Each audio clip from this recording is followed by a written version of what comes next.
بسم اللہ الرحمن الرحیم۔ فلسطین کے حوالے سے یہ ہماری چھٹی ویڈیو ہے اور اس ویڈیو میں ہم PLO یعنی Palestine Liberation Organization, Yasser Arafat, ان کی الفتح، ان موضوعات سے گفتگو کریں گے۔ اور یہ مکمل ہماری گفتگو نہیں ہو سکے گی کیونکہ PLO ایک بہت وسیع موضوع ہے، تو امید ہے کہ اگلی ویڈیو میں ہم اس موضوع کو مکمل کر لیں گے۔ دیکھیں، جب اسرائیلی قبضہ ہو گیا اور ایک اسرائیلی ریاست بنا دی گئی تو پھر ہمیں فلسطینی مزاحمت بھی سامنے آتی ہے۔ جو عرب اسرائیل جنگیں ہوئیں اور اس میں شکستیں ہوئیں عربوں کو بہت زیادہ، تو کچھ عرصے کے بعد فلسطینیوں نے اپنی مزاحمتی تحریکیں شروع کر دیں۔ کئی تھیں، اس کے اندر ایک اہم، جو سب سے زیادہ جو اہم مزاحمتی تحریک تھی وہ فتح تھی، اور فتح کے بانی جو تھے وہ یاسر عرفات تھے، جو ابو عمار کے نام سے جانے جاتے تھے۔ یہ ان کا کوڈ نیم تھا، خفیہ نام تھا۔ ہم یاسر عرفات کے بارے میں بھی تھوڑا سا دیکھ لیتے ہیں۔ یاسر عرفات کی پیدائش ہوئی ہے اگست 1929 میں قاہرہ میں، گو کہ ان کے والدین کا تعلق فلسطین کے علاقے غزہ سے تھا، لیکن یہ لوگ قیام پذیر تھے قاہرہ میں، اور شاید اس کی وجہ یہ ہو کہ یاسر عرفات کی جو دادی تھیں وہ ایجپشین تھیں، وہ مصر کی تھیں۔ تو ان کے جو والد تھے یاسر عرفات کے، وہ تھے عبدالرؤف حسینی، اور ان کا انتقال ہوا ہے 1952 میں۔ اور ان کی جو والدہ تھیں وہ ذرا جلدی انتقال کر گئی تھیں، جبکہ یاسر عرفات صرف 4 سال کے تھے، اور ان کا والدہ کا انتقال 1933 میں ہو گیا تھا۔ اور ان کی جو دادی تھیں وہ مصری تھیں، اور مصری ہونے کی وجہ سے یاسر عرفات کے جو والد تھے وہ بھی انہوں نے بھی ان کی جائیداد میں کلیم، ان کا بھی کلیم تھا، اور یہ مقدمہ انہوں نے مصر کی عدالتوں میں 25 سال تک لڑا، لیکن اس میں انہیں کوئی، یعنی خاندانی جائیداد کے حصول کے لیے 25 سال تک عبدالرؤف حسینی نے مقدمہ لڑا، جو کہ یاسر عرفات کے والد تھے، لیکن اس میں ان کو ناکامی ہوئی اور انہیں جائیداد نہیں ملی۔ اچھا، ان کی جو والدہ کا جس وقت انتقال ہوا ہے اس وقت یاسر عرفات صرف 4 سال کے تھے۔ یہ 7 بہن بھائی تھے، اور یاسر عرفات کا نمبر 6 تھا، اور اس سے چھوٹا بھی ایک بھائی تھا جس کا نام فتحی تھا، تو وہ 2 سال کا رہا ہوگا، 2-2.5 سال کا رہا ہوگا۔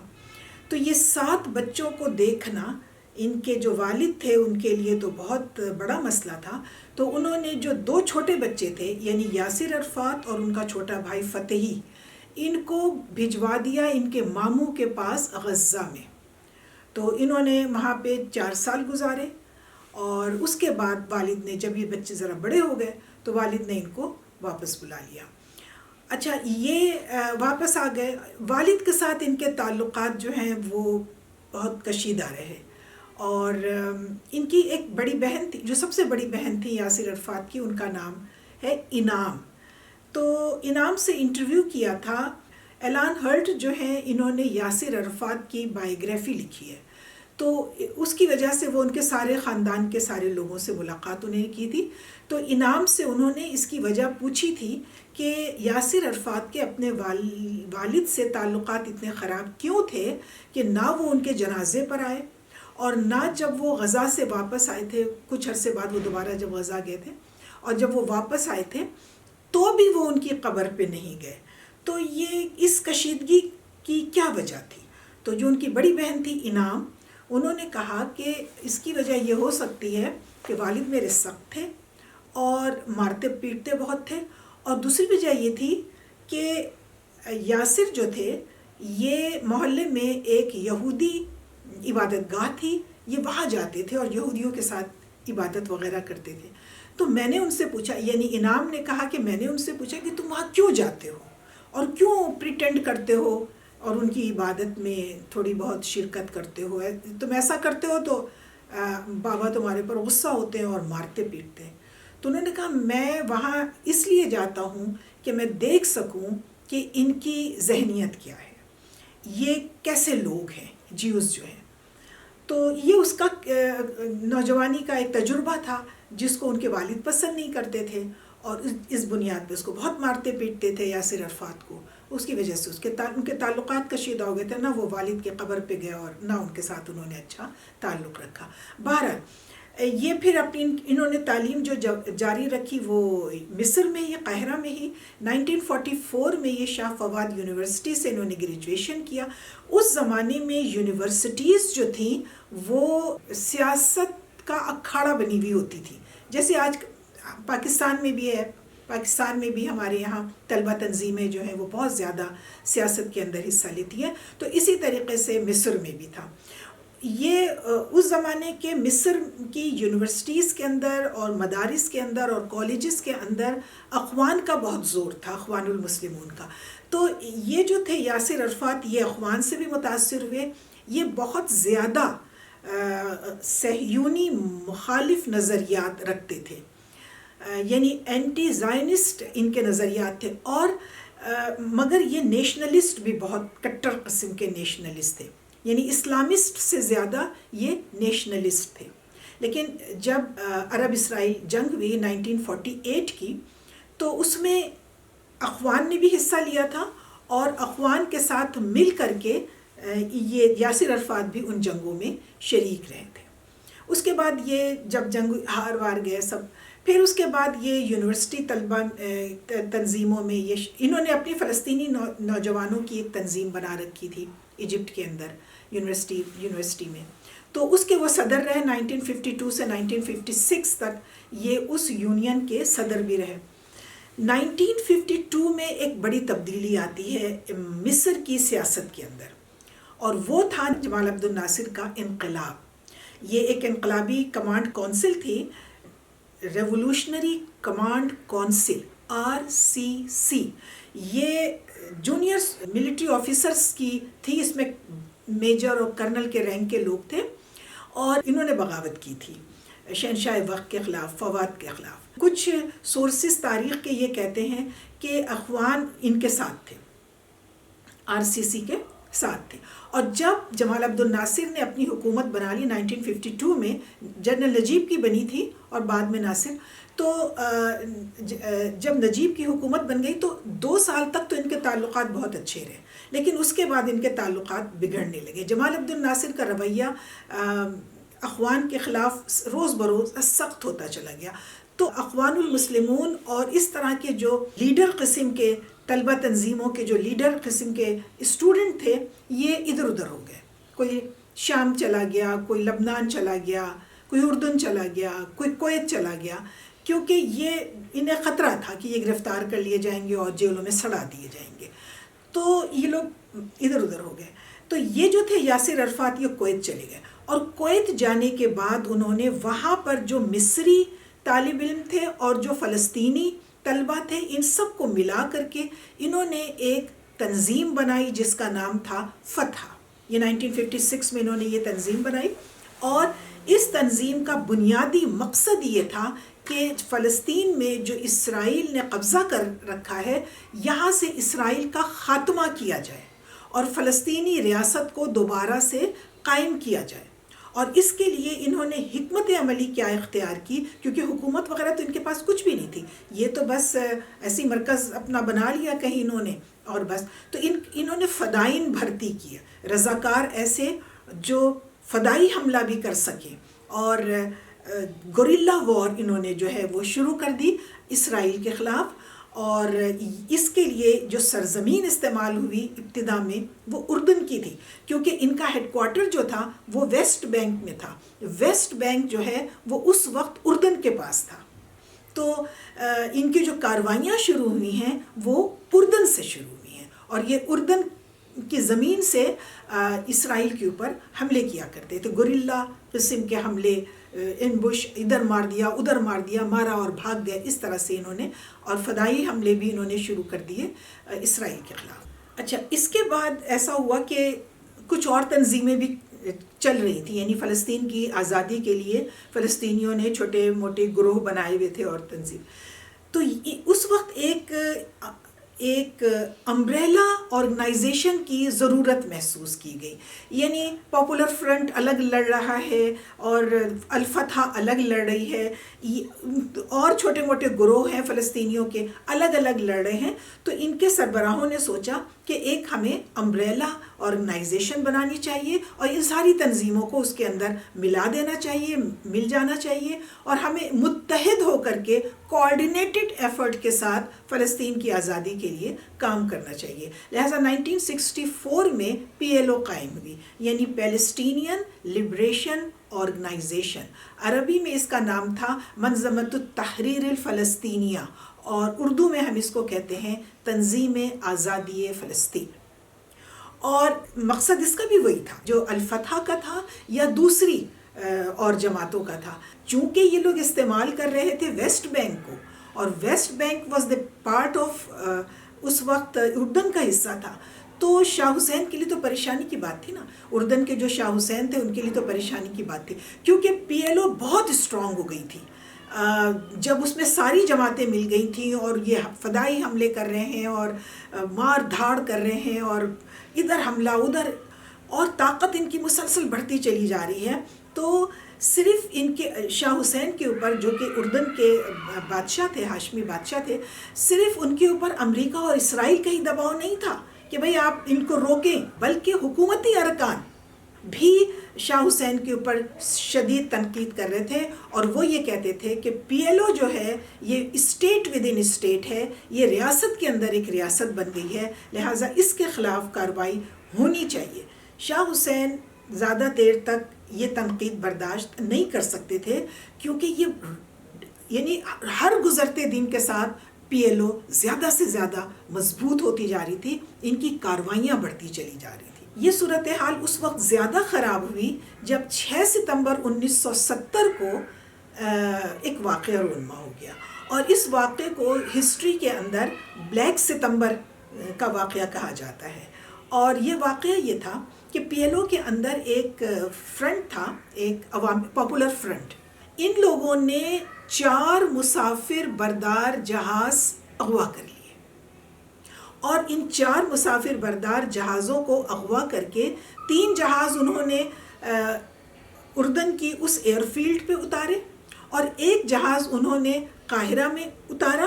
پھر انہوں نے کیا یہ کہ یہ جو 4 جہاز انہوں نے اغوا کیے تھے، اس میں سے 4 کو جو مسافر تھے انہیں تو رہا کر دیا، عملے کو مسافر کو رہا کر دیا، مگر 4 جہازوں کو انہوں نے بموں سے اڑا دیا. اب یہ تو بہت ہی ایک خوفناک صورتحال ہو گئی تھی، اور یہ کسی بھی خود مختار حکومت کے لیے انتہائی ناقابل قبول صورتحال تھی. لہٰذا اب کیا ہوا کہ PLO اور اردن کی حکومت ایک دوسرے کے مد مقابل آ گئی، ان کے درمیان جھڑپیں شروع ہو گئیں. یہ جھڑپیں پورے مہینے جاری رہیں، اور دونوں طرف سے ہزاروں افراد قتل ہوئے، ہلاک ہوئے، مارے گئے، شہری بھی مارے گئے، فدائین بھی مارے گئے. ان کی جو فوج تھی اردن کی فوج، ان کے لوگ بھی مارے گئے، 25,000 تو فلسطینی مارے گئے. تو یہ جو، کیونکہ دونوں کے پاس اسلحہ تھا، ان کے پاس اسٹیٹ آرمی تھی، اردن کے شاہ حسین کے پاس اسٹیٹ آرمی تھی، اور اس طرف جو ہے وہ فدائین تھے جن کے پاس بہت اسلحہ تھا، اور جو کرتے ہی آ رہے تھے حملے اسرائیل کے اوپر. تو یہ اچھا، اس موقع پر ایک بات کہی جاتی ہے کہ جنرل ضیاء الحق جو تھے وہ انہوں نے اس بلیک ستمبر میں شاہ حسین کی طرف سے جو جنگ ہوئی تھی اس کو لڑا تھا. ابتدا میں تو ہمیں ایسا کوئی وہ ملا نہیں، اس پہ جیسے کوئی تحریری ثبوت ہمیں نہیں ملا تھا، لیکن یہ جو انڈین انٹیلیجنس کے جو سابق را کے جو سابق سربراہ ہیں AS دلت، ان کی ایک کتاب ہے A Life in the Shadows، اس کا اردو ترجمہ ہو چکا ہے. اپنی اس کتاب کے اندر انہوں نے لکھا ہے کہ اس زمانے میں ضیاء الحق جو تھے وہ بریگیڈیئر تھے، اور اردن کی فوج کے جو عسکری مشیر تھے، یعنی ضیاء الحق اردن کی فوج کے عسکری مشیر تھے. لہٰذا جب اردن کی فوج نے PLO پر چڑھائی کی تو ضیاء الحق جو تھے انہوں نے اردن کی فوج کے ایک بریگیڈ کی کمانڈ کی، جس نے بھی بہت سارے فلسطینیوں کو ٹھکانے لگایا. اسی بنیاد پر ضیاء الحق کو قصاب بھی کہتے ہیں فلسطینی ادھر کے. تو بہرحال یہ پی ایل او کے جو لڑکے تھے، نوجوان تھے، فدائین تھے، یاسر عرفات پہلے ہی لبنان چلے جا چکے تھے، اور یہ لوگ جو تھے اب یہ پسپا ہو کر کے اردن کے شمال کی طرف چل گئے. اردن کا جو شمال ہے وہ لبنان سے ملتا ہے، لہٰذا وہاں پر بھی جب ان کا پیچھا کیا گیا اور وہاں پر بھی جب ان کو بمباری سے اور فوج کے حملوں سے نجات نہیں ملی تو یہ بارڈر کراس کر کے لبنان چلے گئے، اور انہوں نے پی ایل او کا دفتر جو ہے وہ لبنان میں بنا لیا. گویا کہ لبنان جو ہے اب ان کا ہیڈ کوارٹر ہو گیا. وہ بھی وہیں پر تھے، یاسر عرفات پہلے ہی وہیں چلے گئے تھے، باقی یہ پی ایل او کے لوگ جو ہیں. اب پی ایل او جو ہے وہ اردن سے تو چلی گئی اور اب لبنان آ گئی ہے، اور اب لبنان سے اس کی کاروائیاں جو ہیں انہوں نے شروع کر دی. یہ جو صورتحال تھی جس میں پی ایل او کو اردن کی سرزمین خالی کرنی پڑی، بھاگنا پڑا، بھاگ کر کے یہ لبنان پہنچے، اور لوگوں نے ایک عرب دنیا میں دو نقطہ نظر سامنے آ گئے. کچھ لوگوں نے تو پی ایل او کے اس کردار کو پسند نہیں کیا کہ بھئی آپ جس ملک سے کارروائی کر رہے ہیں یعنی اردن سے، اسی کا آپ نے بیڑا غرق کر دیا. تو عربوں کے ہاں دو قسم کے پھر لوگ سامنے آئے، یعنی دو رجحانات سامنے آئے، دو گروہ بن گئے. ایک تو قوم پرستوں کا گروہ تھا، نیشنلسٹوں کا گروہ تھا، نیشنلسٹ تھے، لبرل تھے، کمیونسٹ تھے، یہ لوگ تھے، یہ پی ایل او کے ساتھ تھے. اور جو اس وقت کی صورتحال تھی اس وقت کی صورتحال کی یہ ساری ذمہ داری اردن کی ہاشمی حکومت پر ڈالتے تھے. اچھا، دوسرا جو گروہ تھا یہ اسلام پسندوں کا گروہ تھا، اس میں اخوان بھی شامل تھے، اور یہ لوگ جو تھے ان کا یہ نقطہ نظر، یہ ایک محتاط نقطہ نظر لے کر چل رہے تھے، اور ان کا یہ کہنا تھا کہ جتنی ذمہ داری پی ایل او یعنی اردن کی حکومت کی ہے اس ساری صورتحال کے لیے، اتنی ہی ذمہ داری پی ایل او کی بھی ہے. یعنی وہ پی ایل او کو اور اردن کی حکومت دونوں کو اس صورتحال کا ذمہ دار سمجھتے تھے. اچھا، میں یہاں پر ایک وضاحت یہ کر دوں کہ اخوان کی جو اردنی شاخ تھی، دیکھیے اخوان المسلمون ایک ایسی تنظیم تھی جو اپنے قیام کے چند سال کے بعد ہی پوری عرب دنیا میں پھیل گئی تھی. ان کی شاخیں اور ان کے دفاتر شام میں بھی تھے، عراق میں بھی تھے، سعودی عرب تک میں تھے، اور یمن میں بھی تھے، اور اردن میں بھی تھے، اور کویت میں بھی تھے. تو بہت سارے ملکوں میں اخوان موجود تھے اور وہ وہاں کی مقامی شاخ ہوتے تھے. تو جو اردن کی جو اخوان کی جو اردنی شاخ تھی وہ شروع میں تو گوریلا جو وار یہ لوگ لڑ رہے تھے اس میں یہ پی ایل او کے ساتھ تھے اور انہوں نے اس میں بھرپور شرکت کی. لیکن جب اخوان نے یہ دیکھا کہ پی ایل او جو ہے وہ اردن کی حکومت کے ساتھ تصادم کے راستے پر چل پڑی ہے تو وہ ان سے الگ ہو گئے. بلیک ستمبر کا واقعہ جب پیش آیا ہے 6 ستمبر کو 1970 کو، تو اس سے 8 مہینے پہلے یہ لوگ الگ ہو گئے تھے. اخوان جو ہے یہ الگ ہو گئے تھے، انہوں نے اپنے فدائین کو اپنی کاروائیوں سے روک دیا تھا. یہ جو تھے ان لوگوں نے نا جو اپنے چھوٹے چھوٹے جو مراکز بنائے ہوئے تھے، سینٹر بنائے ہوئے تھے، اس کو یہ قواعد الشیوخ کہتے تھے. اور اس وقت ان کے اخوان کے جو دو اہم قائدین تھے ان میں ایک تو عبداللہ عزام تھے اور دوسرے احمد نوفل تھے. دونوں نوجوان تھے اور یہ مصر سے ان کا تعلق تھا. تو یہ بلیک ستمبر سے 8 مہینے پہلے پی ایل او سے الگ ہو کر کے، یعنی تنظیمی طور پر اکٹھے نہیں ہوئے تھے لیکن ان کے ساتھ کاروائیوں میں شامل ہو جاتے تھے، لیکن انہوں نے اپنا راستہ الگ کر لیا. یہ لوگ واپس مصر آ گئے. اچھا، میں ایک بات بتا دوں جس میں پاکستان کا نام بھی آتا ہے. یہ جو عبداللہ عزام تھے یہ واپس اس وقت مصر چلے گئے تھے تعلیم چھوڑ کے، چونکہ اپنی کاروائیاں کر رہے تھے، لہٰذا ان لوگوں نے اپنی تعلیمی سلسلے کو ریزیوم کیا. اس کے بعد یہ 1980 میں افغان مجاہدین سے یہ رابطے میں آ گئے تھے اور طویل قیام یہ کرتے تھے پیشاور میں. اور اس کے بعد 1989 میں یہ یہاں پر پیشاور میں پراسرار طریقے سے یہ قتل کر دیے گئے اپنے 2 بیٹوں سمیت. تو یہ بات جملہ معترضہ میں نے بتا دیا کیونکہ یہ عبداللہ عزام کا کچھ تعلق پاکستان سے بھی بن رہا تھا. اچھا، اب یہ ہوا کہ یہ جو پی ایل او تھی اب وہ دربدر ہو گئی.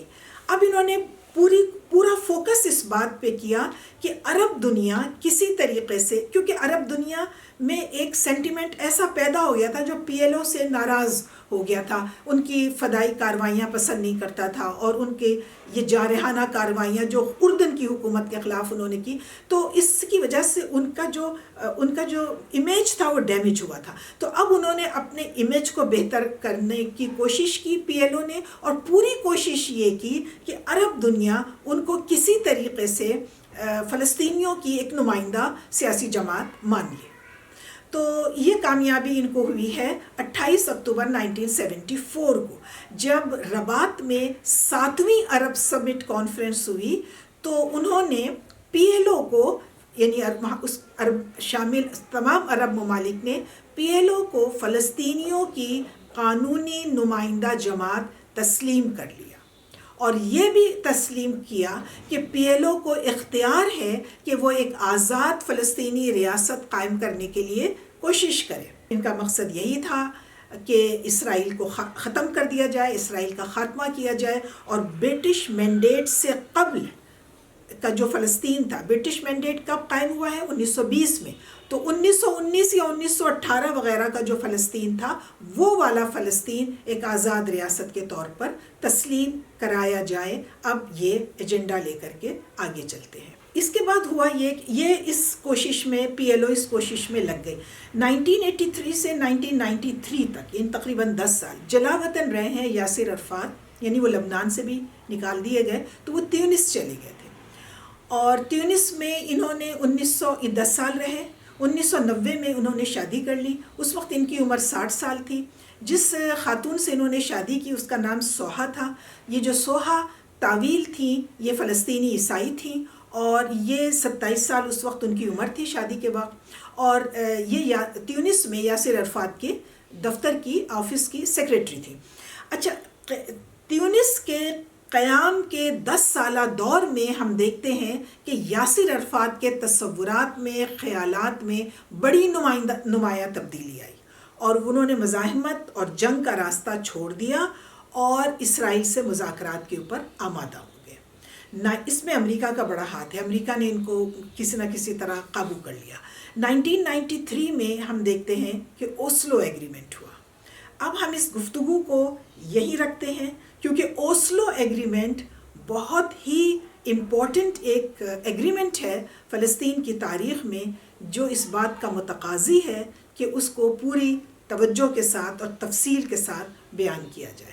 لہٰذا ہم اگلا ویڈیو انشاءاللہ اوسلو ایگریمنٹ پہ کریں گے. بہت بہت شکریہ.